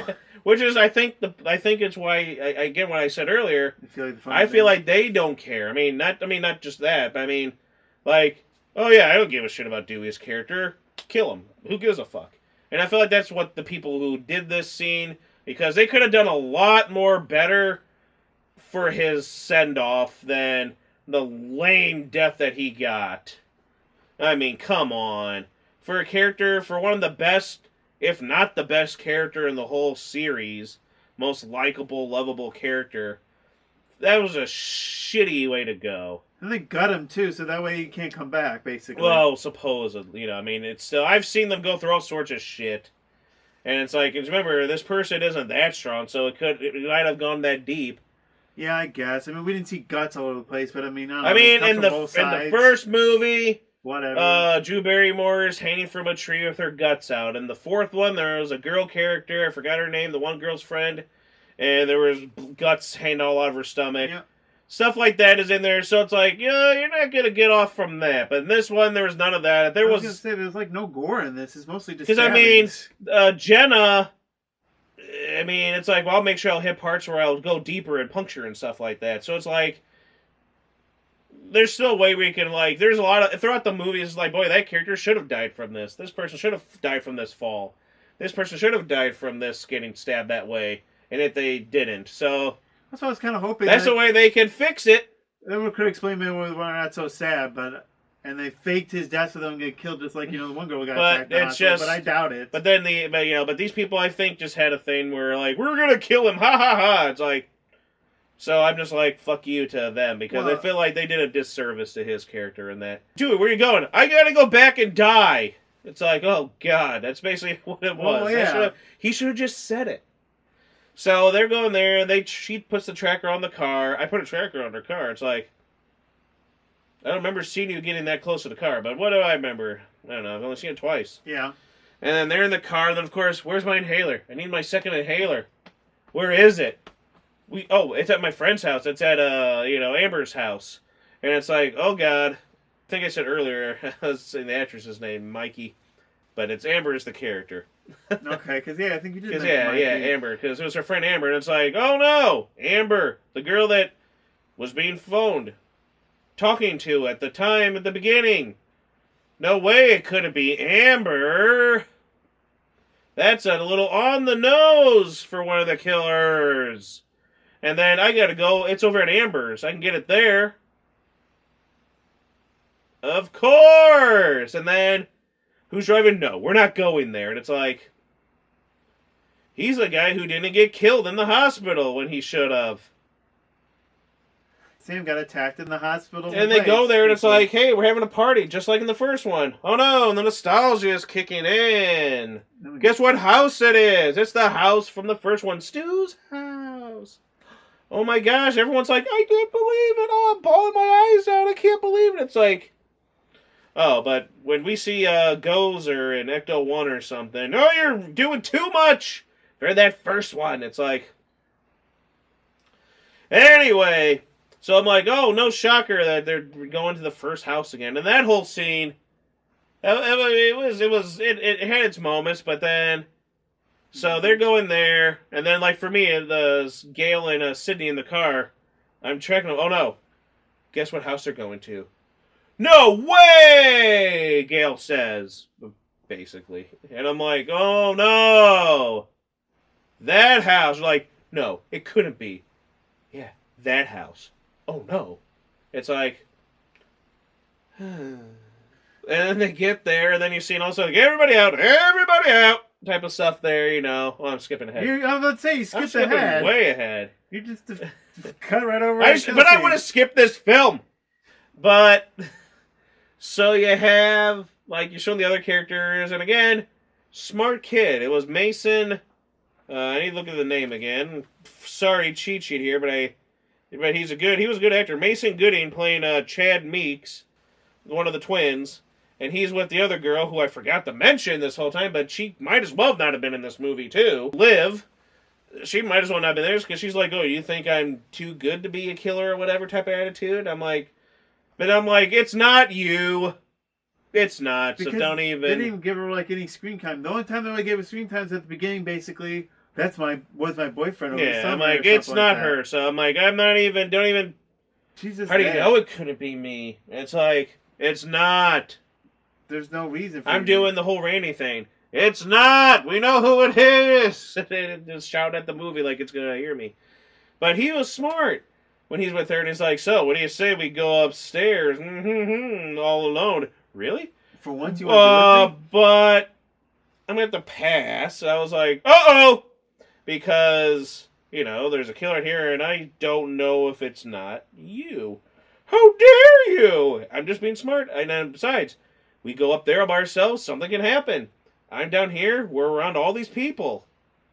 I'm like... Clever. I was even, like, basically clapping my hands almost. I would have done a stand-up thing like, sir!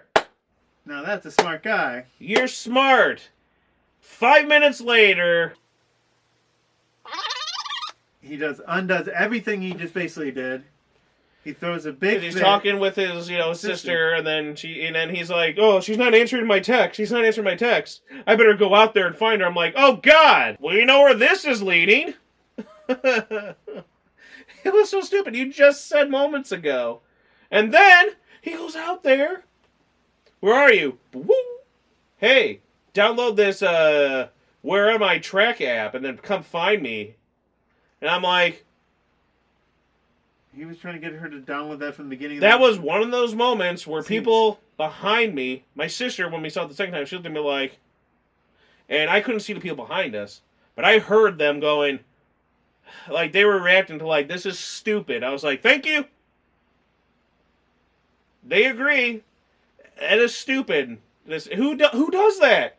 Would you, any of you, sit there and be like, there's a killer. Hey, has my girlfriend or boyfriend or whatever, would your significant other ever be, or a friend or a family member, if you already know, like, if they never do something like that, why would they suddenly do that?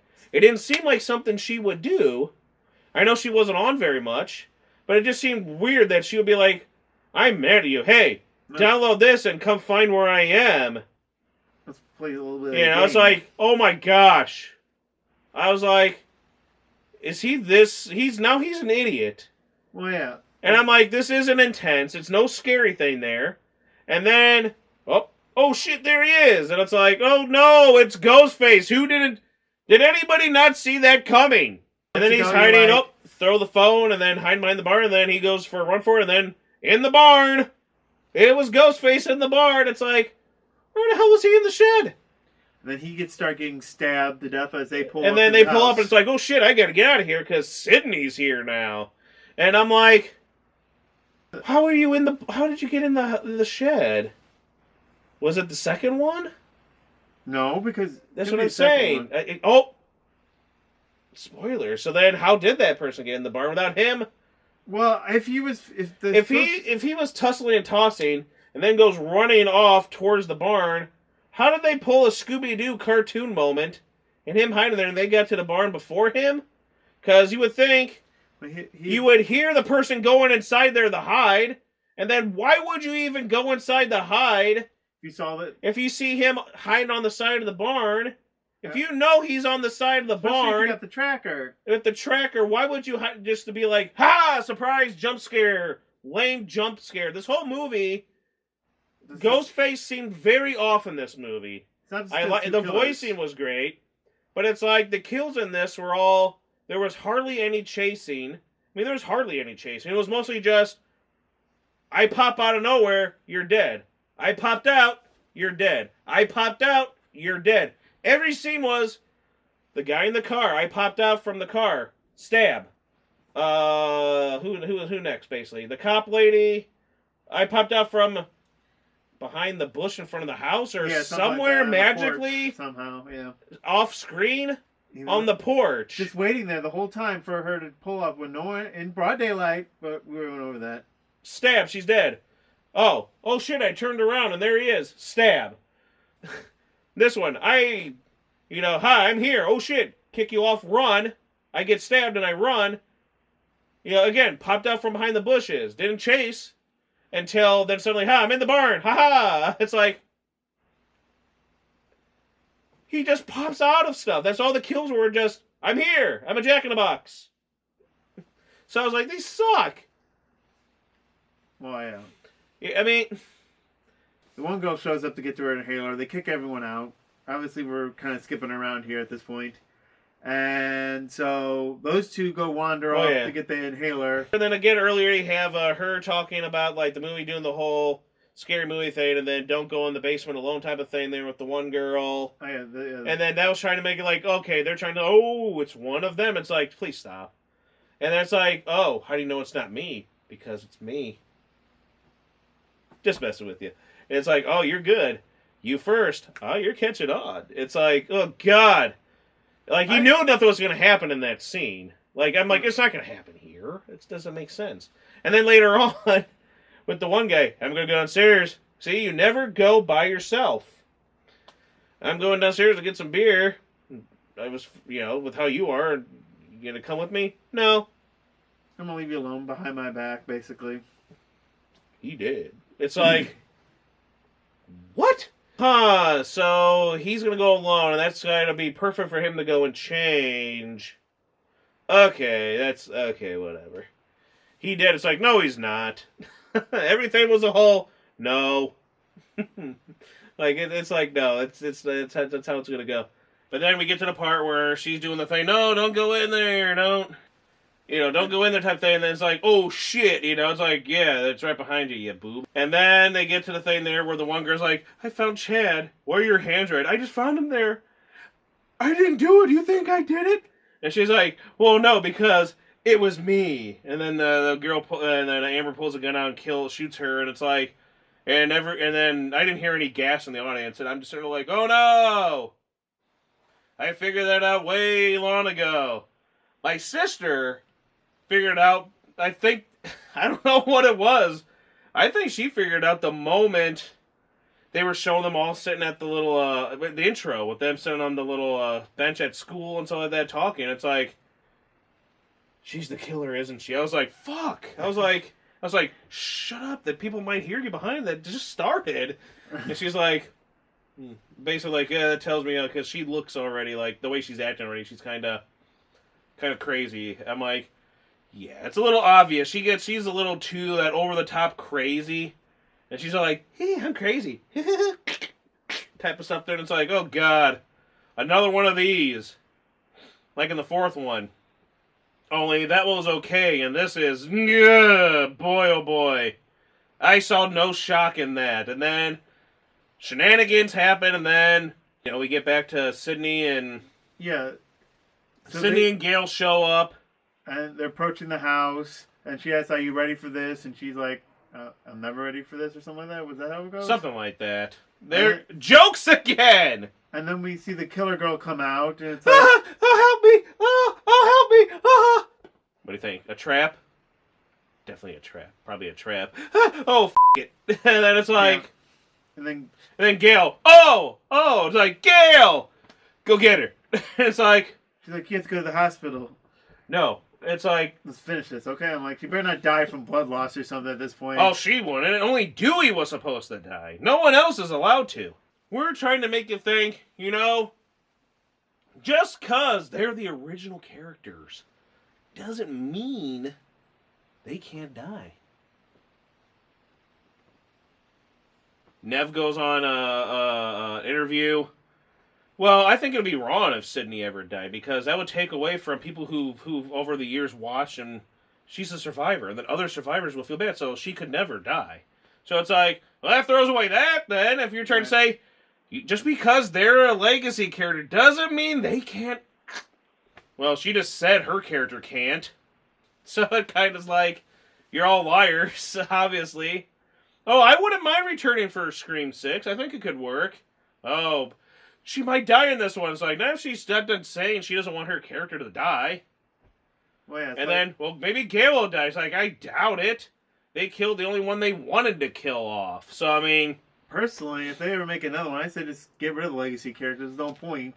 And that's because Pass the Torch, I mean, they didn't really do anything, and I don't know what else they could do with them anyways.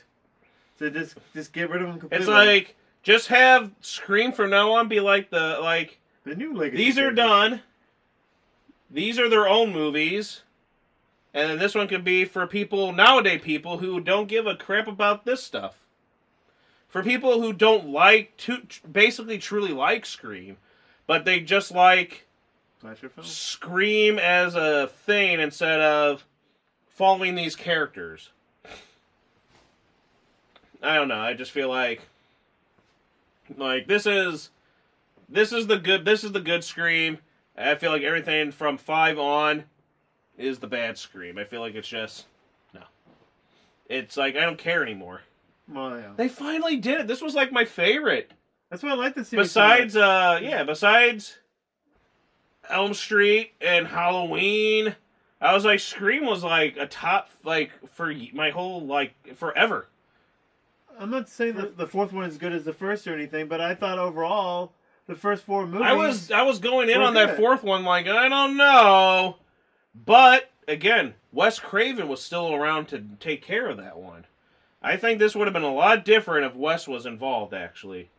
And I think Kevin Williamson was more involved in just producing and overseeing things, and he actually wrote. So, I feel like it could have been better. I'm just surprised that Williamson would allow... For me, you can bitch at me all you want in the comments, but I feel like...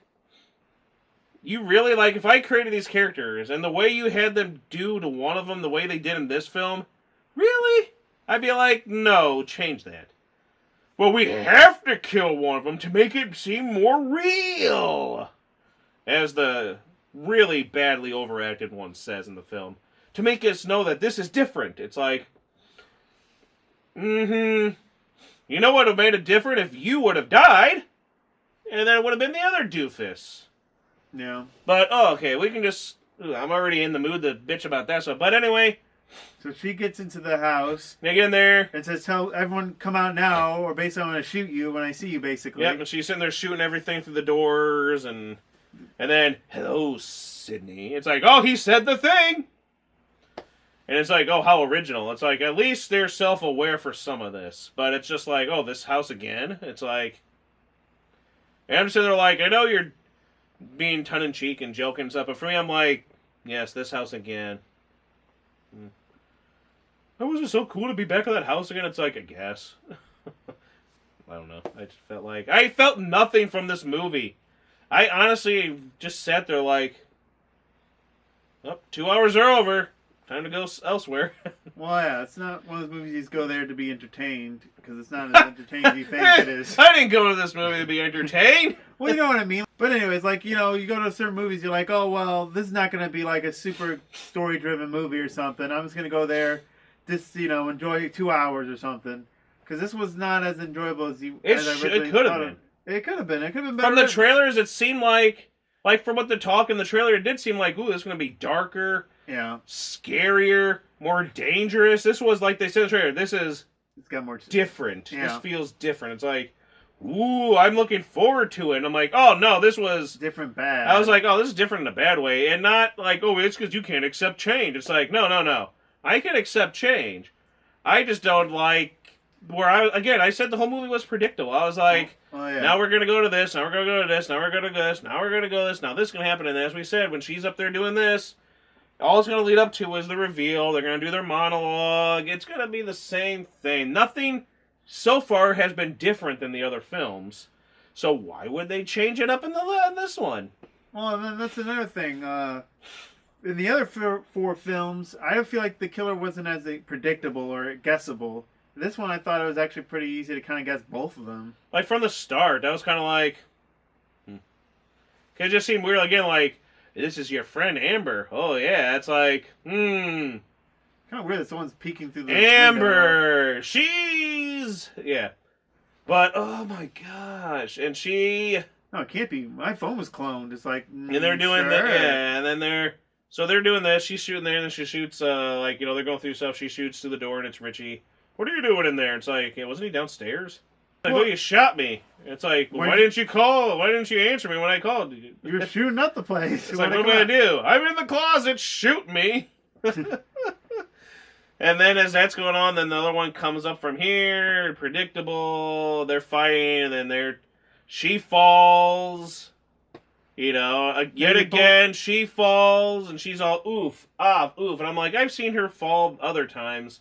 And she doesn't make as much of a oof off, I can't barely move type of thing. I'm like, can't get the gun. You fell less from a heights than he did like a couple times in previous films, and I can't move to get this gun at all or anything. You're gonna have to get it, Richie. Good job, Richie. You go, Richie. You're a good boy. Ha ha. Ho ho. I'm the bad guy too. It's like, no. Of course. Because it's like, oh good, and then it's like, yeah, to what do you call it? I forgot she was in this movie again. The main girl. Sam. Then it's like, that's because it's me, bitch. Fooled you, didn't I, sweetie pie? And it's like, oh, I didn't see that coming. You're such a desperate woman to get a man, and it was so easy to find you. I was like, poor girl. But it's just like, of course. And then I remember when they first got there, it's like, when she's like, her sister's tied up in the closet, and it's like, remember? When she gets there and she's all tied up, it's like, untie me. And she's sitting there thinking, what if you're the killer? What if you're... It's like, oh, come on! god. We already know she isn't. There's no way in hell she was the killer. That would have been stupid. That would have been as stupid as bringing Stu back. But I would have still liked Stu to have been, I've always had a thing for you, Sid. You know? It's like, but I dropped the television on your head. Who cares? You know, suffering succotash now. Loomis has a scar on his face. I was like, Dr. Loomis survived blowing himself up with Michael, so and just had burns here and there. So it's a movie. Well, yeah, all bets are off in a movie, unless you see him in a coffin or something. You know, so it's just kind of like, come on, I would have loved it. I know my sister would have been like, that would have been stupid. I'm like, hey, I would have given him at least another star if they would have pulled that off. I mean, they're bringing I would everyone have else back. Why loved not? to have seen that. They could still do it in the next one, though. But by then, I'm not invested anymore. So they killed off this franchise for me. Good and dead, I just don't care anymore. And especially how, we never planned on doing another one. And then like a month later, but within the same month, plans for Scream 6 are already going underway and could start as early as summer. It's like, oh! Magically, how you got a script ready to go. Oh boy, more of this. I know I'm harking on, but it had its good points. Well, yeah. I felt like that first bit of it, but again, the opening scene once was pretty... Dewey, once Dewey went, that's when everything just kind of kept just good. There was no down then up, then down then up or anything. It was just all down, down, down, down, down, down, down, down, down. Even because there was that one sprinkle of hope. Bitch, I'm gonna stay here. I ain't gonna die. 2 minutes later, I gotta go out there and find her. No, you almost had a chance. Well, yeah, I didn't know if he was doing that because he was smart or he kind of nodded to his But sister. it was because if he didn't do that, then we wouldn't have it led to... everything is done for a reason, even if it's stupid. We just need another kill count. It's like... Or one less character at the end or something. And then on this one, it's like, oh no, it's him. And then it's like, who is it? It's like, oh... Hey, babe, Richie and Amber. I'm like, oh no, we're lovers, this is the fourth one again. Pretty much. This is the fourth, the same thing with the fourth one when they revealed I'm the crazy. It's me. It's like, hey, babe. Girl. Hey there, babe. Good job there, babe. It's like, oh my. This is it. It's the fourth movie's ending again. Only with a lamer excuse. Well, we didn't like how they were doing the new Stab movie, so we thought we'd do it because we're the true fans! And it's like, oh, here we go. Because you know how people bitched about... I haven't cared about Star Wars, honestly, since probably I was a kid. So Star Wars meant nothing to me, so I wasn't one of those ones out there going, how dare you ruin Star Wars? I can see their side, I can understand. Because I can see it through a lot of other things that's happening nowadays. But it's like, oh, well, all you do is just, you bitch about it, and then you're just like, whatever, it doesn't stop me from enjoying the rest of it. I would just be like, I have no interest in this one. And I'm not going to sit there and be like, and everyone's like, of course, it's those people who don't like movies, just like Star Wars, just like blah, blah, blah, and blah, blah, blah. It's like, oh, so now they're trying to blame the killers on people because, again, that gives them the perfect excuse for stuff. Like, Hollywood loves this idea.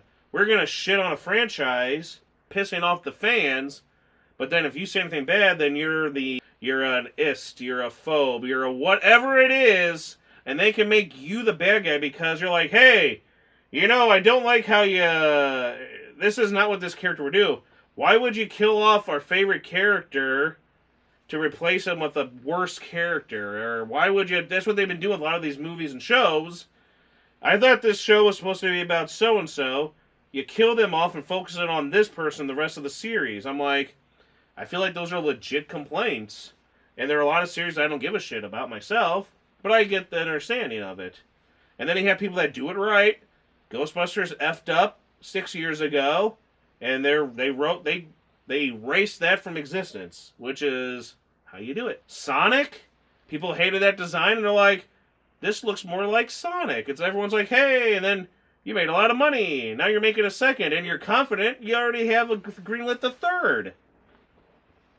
Yeah, I'm looking for that coming out. No, I'm looking forward to that. I enjoyed Sonic. I've seen like people in comment sections with reviewing it on sites, doing videos, and because I want to see like because all I saw for like the first week, we're the best movie in the world. I'm like, oh god, people can't think that, right? Please give This it is time. better than the first one. I'm like, oh god, please don't be like that. And then I'm like, okay, now we're getting more people saying stuff. And I'm like, whew, there's hope.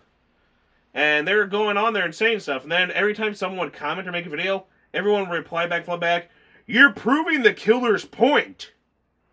See, you're proving that. It's like, that's the problem. If you've seen any of that where you can't say anything, you can't criticize anything without someone going, well, what they're trying to play. So I thought that was kind of like lame and kind of like boo. Because now it's like, if you criticize Scream 5, well, then you're toxic. It ain't our problem for making a lot of predictable stuff, some lazy writing, and a stupid ending. But it's your problem, not ours. We're very smart of you guys to do that. I mean, it's just the lamest, like, that's it. They were upset because their movie wasn't done right. I haven't seen anybody who does that. Were there Star Wars people that went out there and said, I'm gonna go dress up and kill people? Were there fans of any of these franchises that go out and go, I'm gonna just go kill people? Didn't see any of that happen. No. So it doesn't make any sense, and it's a lame excuse. It was a stupid reason. And then for me, it made me think, so if these guys are super duper fans of the Stab series, you think they would have known better. Because, they said, oh, I'm looking up on this now. And then they play that stupid one there where the guy has the mask and the flamethrower, and I'm like, oh god, yeah, these movies are shit. I can see why people would be upset with stuff like that. Because that's like, ugh. This isn't supposed to be a series where it's like Jason goes to space. Or a Leprechaun goes to space. That doesn't work. If they did this, I'd be like, oh god, you've really hit rock bottom. But so something for those movies, I can see how people would be upset with it. But not to the point where they do this. And it didn't seem like, so if you're super uber fans of the Stab series, and you know how they always turn out, why would you, if you're so smart and you're uber fans, why would you, it's us. Now I'm going to do my monologue to give you all time to kill us. Yeah, pretty much. See, I don't like these writers. I'm sorry. The ones who wrote this script, I'm just like, you guys said they're angry, they're toxic fans, but toxic fans are passionate fans, and that these people should be super passionate about these things. So, you think they know better. Every movie is the same thing. We reveal, we monologue, we die. So you would think they'd be smart enough not to do that. And yet, they did the same thing again. Hey, surprised? Now listen to why we do it. Wait. She's gone. Jenna's gone. Uh-oh. It's like, oh god. It's the same thing again. They didn't do anything different. They all bragged about how they were different. And how they were this. I'm like, no, you didn't. And my favorite thing was when they were bragging about how they're like, hey, we're the new #1 in town. Sorry, Spidey. It's like, Spider-Man was out for like 5-6 weeks by that point. And then it was like, yeah, because you're a new movie. Well, this movie's been out for 5 weeks. No crap. And it barely. And then the next week, Spider-Man was on top again. Well, Scream was at second. And then the next week, Spider-Man was #1 again. I was like, you're not bragging anymore about Spider-Man. I'm like, don't you dare compare. We knocked you down, Spider-Man. It's like, get over yourselves, because let's see how the next week's drop. And they weren't like super huge drops, but again, it's like, it's your first week, everyone's going to go see it. Then it's the next week, then the next week, and that's what matters. They made some money, but it's like they didn't make anywhere near the Halloween 2018 stuff. So, I mean, that's how it is, but it's ridiculous. It was something different, like I said earlier. Had them kill one of the people midway through the movie. That would have been different for them. And that scene in the hospital, that would have been different. Or at least in this one, don't have a monologue. Have them at least, I mean, I know you want to, like... Explain reasoning, what happened, why... If you're going to kill Dewey, you could have shocked us all and maybe killed Gale. Because, and then they're like, oh no, because you're standing around talking while they're going to kill you. Right. So, or you could have killed Sam, but she's supposed to be the new Sydney, so that doesn't work, but you should have killed someone else or something. Oh, yeah. Or maybe be like, yeah, I got all I wanted, so sorry, partner. Fuck you or something. I don't know. Something like that, too. Well, yeah. Something different. And it was the same reason as Scream 4. It was like, oh, well, of course these two were together. That was Scream 4. It was like these two, and then, we were, yeah, we're actually sorry. It's like, then it's the same. Listen, it's because it's like, and then suddenly, Jenna comes out, and, her character, Tara, she fights back and stuff. They're all fighting. There's a scene where they're fighting Gale and Sydney, and then it's all just jokes again, and then she hits her with a thing of, Daisy! And then I'm like, oh god, and it's like this. What was that? You wanted to be, how's that for when she catches on fire? So I'm like, was it Pets and the Torch? Did they actually say that? Or Yeah, it's like something about a torch. And it's like, here's your torch. And then I'm like, fuck. Why is this movie using so many of these things? Why are they using so many? Why are they saying a lot of this? They're saying this a lot. This is getting really comical. More than it should be. And then she's like, I was the one that killed Dewey. It's like, this scrawny little girl picked up a grown-ass man on both sides with a blade.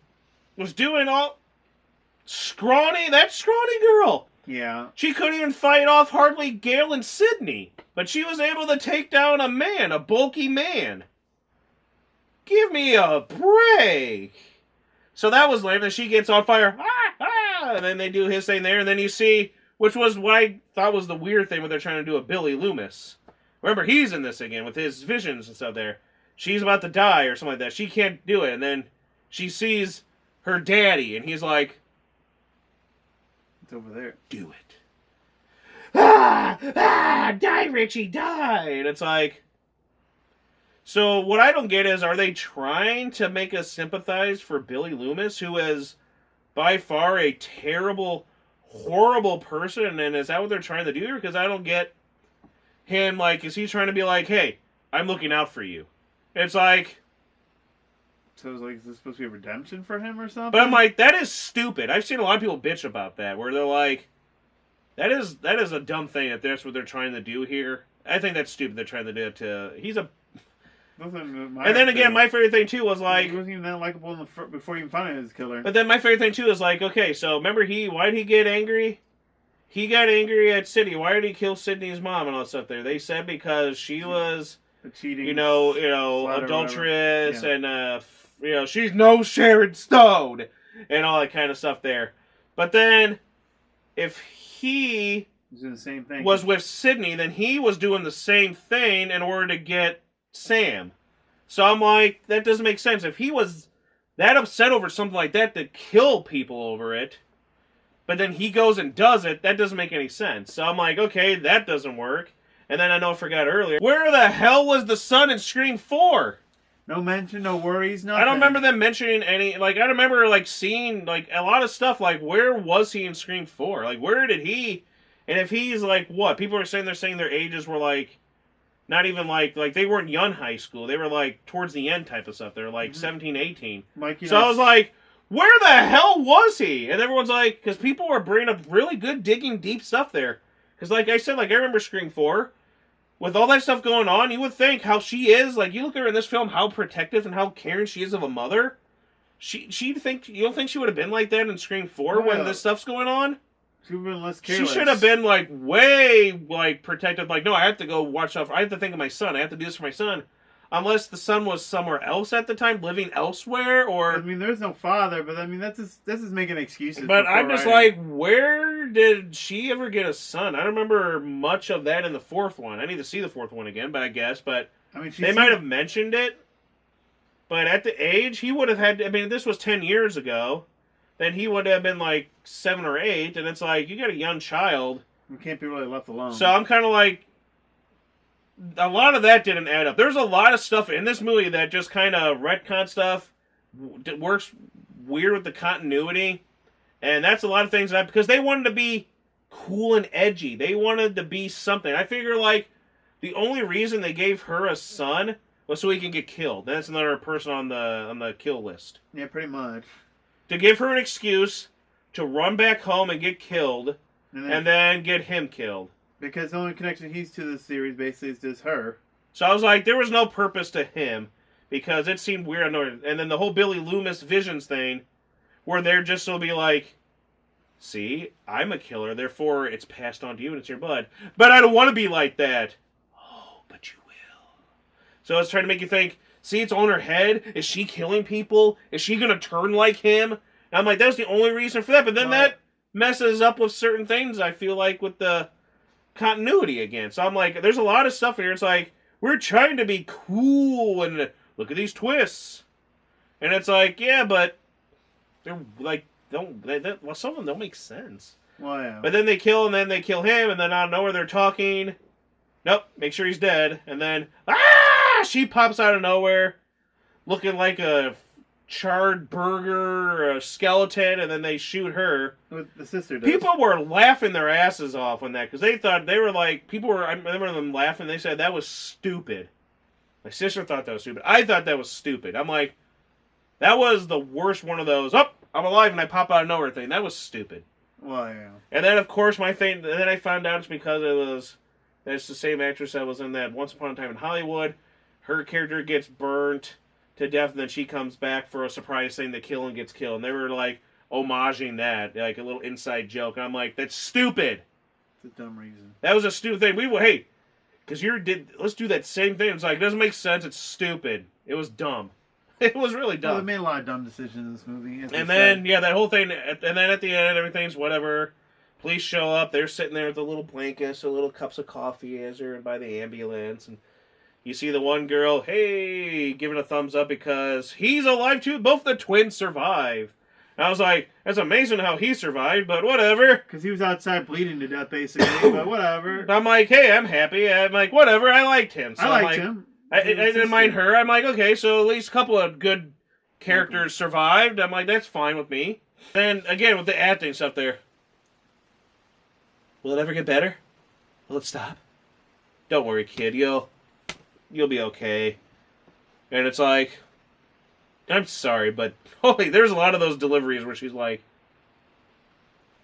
just sits there. Staring, looking at the window, looking past the window at this very night. The eye. The blackest eyes.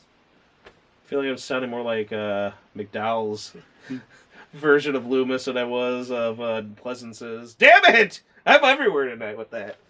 But yeah. So, I mean, I'm sorry, she had a lot of the dead eye look and just kind of like, will it ever stop? Will it ever get better? I'm sorry. It's like, please change the facial expressions at some point. It's always the same. It's, we'll show that mug. Here's Michael angry, sad, happy. She was like that. And I'm like, oh God, I think you're in good hands or something like that for the future, Sydney. Passing the torch. I'm like, oh God, the future of this franchise is doomed. And then they're there, you know what? I'm going to write a book about a man, a good man, who was sheriff here once. I would like that story. It's like, fudge! I'd read that, or like I like that. I like how she always says that. So I was like, And then off they go, blah, blah, blah. Reporter lady going, just like the end of the first one, panning off. Scream. And it's like, That whole ending part, I think, was the worst thing, and that really dives it down so much. And a lot of the continuity, a lot of stuff that makes sense. The killer reveal was lame. That was the lamest killer reveal of them all. I think they always said they want to do something different. They didn't do anything different. The whole movie was predictable. Didn't really do anything new. Well, we killed off a legacy character. That's different. That was stupid. Well, yeah. That was not creative. You're not a genius for doing that, you guys who came up with that. So, I mean, Especially when everyone keeps asking for it. It's just doing... I guarantee you, come on, we want Sydney to be the killer! Or Gail! She's pissed off and she'll be the killer in the sixth one. It's like, oh, and you people are called people toxic fans, but you're listening to a bunch of stupid fans that are coming up with stupid ideas for movies. Might as well just throw them in space. Well, yeah. Who knows? Maybe Sam will be the killer because she's got the killer in her head. I mean, some of that, it was cool seeing Skeet back. It just seemed weird to have him visioning there. It seemed like he was guiding her along. Like, he doesn't seem like he'd be that person, like, I'm out there to watch over my daughter. You know, it's like, no, stop trying to make him likable and redeeming him type of stuff, like you said. And then, I felt like that last half, like even Sydney and Gail, they were just kind of phoning it in. Like, I felt like Courtney and Nev were just kind of, for, not all of it, but for a good chunk, especially towards the end, it just seemed like, even in that final battle they had in the kitchen again, it's just kind of like, oh yeah, oh no, it's like, I was very disappointed in those two in this one. Dewey, David Arquette stole the movie. He was the movie, and I love, Sydney and Gail. I love all three of those characters. They were the reasons to watch these movies. And I was, for the first time, like, I didn't care about them towards the end. I was like, they could die, and I'm like, I don't care anymore. Yeah. I'm like, it's done. It's just done. Now we're passing a torch. Good! So for me, it's one of those things where it's like, I was talking to a buddy that was like, well, Wes Craven's gone, right? Yeah. And they're like, so he didn't have any say-so in this, right? I'm like, yeah. So a buddy of mine was like, well, for me, it's ended at 4. And I was like, that's a good way of looking at it. For me, it's like, it ended at 4. 5 doesn't exist. There's only 4 Scream movies, and that's it. 5 is not a Scream movie, because again, Wes Craven had no involvement. And then again, 4 Wes. And I was like, what? Oh, I felt nothing for that. Remember, Ghostbusters Afterlife, I was bawling like a baby for Harold. I was like, this movie truly was for Harold Ramis, and like they really put a lot of that in there. Like it was a lovely, it was wonderful. And this, I felt it, and then for this one, I'm like, I felt nothing when I saw 4 Wes, and I love Wes Craven. Oh yeah, I've been a famous Mike in my top favorite directors of all time. You know, everyone else would be like, who's your favorite? I'd be like, oh, Wes Craven, John Carpenter, Hitchcock or something, and then people are like, what?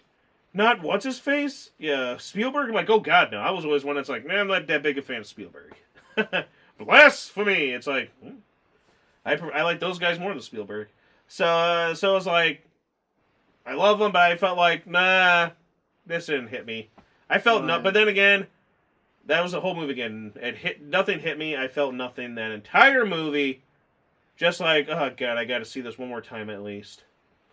I'm like, good. I don't want to see this ever again. I will not be added to these. I wouldn't either. I just say stick with the first 4, and even though it was slightly different, I still think the ending of this one was kind of like the ending of the 4th one. Well, it was basically the same thing. They were again. We're gonna be the survivors. You're all gonna die. Yeah, we're this. We're rewriting this. We're doing this. We're a couple again. It's like. That's what it shows you. This random Could ideas. be something different. I mean, the monologue and stuff. Again, if they were true fans, as they said they were of the sad movies, they should have been smart enough to not monologue and get killed. Yeah, but they always have to do that. It's like, you did it 4 times now.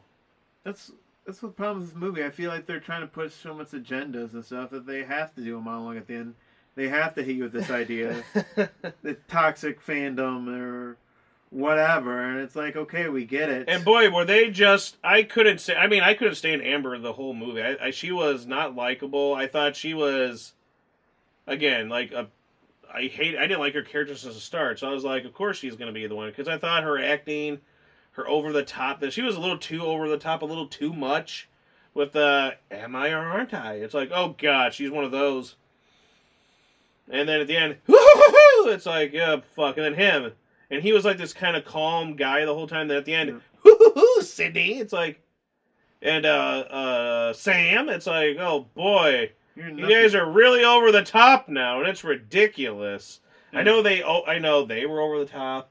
They had some, but they weren't. She was super over the top. But I mean, it still kind of fit more than they were in this one. So yeah, it didn't really fit their characters. I mean, I understand you can act the whole time, but it didn't seem like the person. At least for the guy, I mean, I guess you can be a common then snapper or something, but I don't know. And my He seems sister, so goofy at the her end. least favorite has always been Scream 4, but she's like, you know what?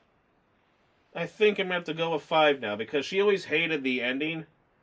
Because she thought the one girl, Emma Roberts' character, was too over the top. She was too much, she thought, for being I'm super crazy, smashing mics, doing all this and all that.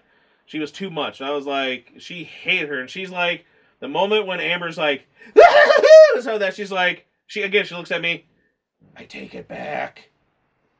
This is the worst. I was like, Yeah, she knows. so she knows, and she isn't someone. Well, that's because it's like, oh no, my sister is anything but a toxic fan or any type of. She doesn't give a about she doesn't give a about anything. She likes these movies. She doesn't dwell on them. She doesn't obsess on them. She doesn't obsess on anything. Really? Yeah. Honestly, she doesn't. She's just like, they're movies. I enjoy them. I live my life otherwise. Whatever song, movie, show I watch, then I go and live my life and do whatever else I'm doing. I watch it. I enjoyed it or whatever. Now I'm going to go off and do something else. I don't. So she's anything but. And when she says something, I'm like, you know she doesn't like something. She'll let you know. And it's not because she's a toxic fan. It's she knows what she likes and doesn't like, which is the same with me. I like what I like. And that's basically it. I mean, I'm not gonna like everything. That's what it gives me. Like, I like people like you like Disney animated movies, but I don't like all of them. I like this, but I like the horror movies I mentioned, but there's some of them that I'm like, I don't like this out of the series, or I don't like that one, or something. Or people be like, you don't like this, but you're a fan of this. I'm surprised. It's like, it's shocking, isn't it? Because you would think that would be right up my alley, but I'm like, I didn't care for it. Or something I used to like, and then after you watch it again. Because, years later, like, yeah, you know what? Yeah, no. That was one of those things where I saw it in theaters, and I enjoyed it. And then you see it again, you're like, okay, yeah, I was wrong. Plus, stuff changes. For the most part, I still like what I like. But certain things, like, it'll shift and change your taste. Right. So, yeah, for me, this would be... I've always been trying to be nice and say, like, maybe a 5 out of 10. But the more I'm going with it, maybe a 3 out of 10. This is the worst of the series. I did not like it. And I'd like to thank them all for me, personally, killing off my interest in this franchise ever again. I'm glad, because we always like to buy, like, if you see us, we buy, like, some NECA stuff and other horror figures. I'm glad I didn't buy the cool NECA Ghostface. Because I'm like, I don't even want this. Like, I'm like, I don't even give a crap about this little figure right here anymore. Like, I'm glad this is, like, the only collectible I have, and I don't want to collect any more Scream stuff because it's dead to me. And I'm like, I got the movies, I have this, that's good enough. I don't need to go out and buy anything else. That's what I kind of feel like with Sydney. I mean, I always liked seeing Sydney, and she didn't really do anything in this film. This movie, there was, I'm again... like, oh, that just kind of ruined the character. Well, it's just...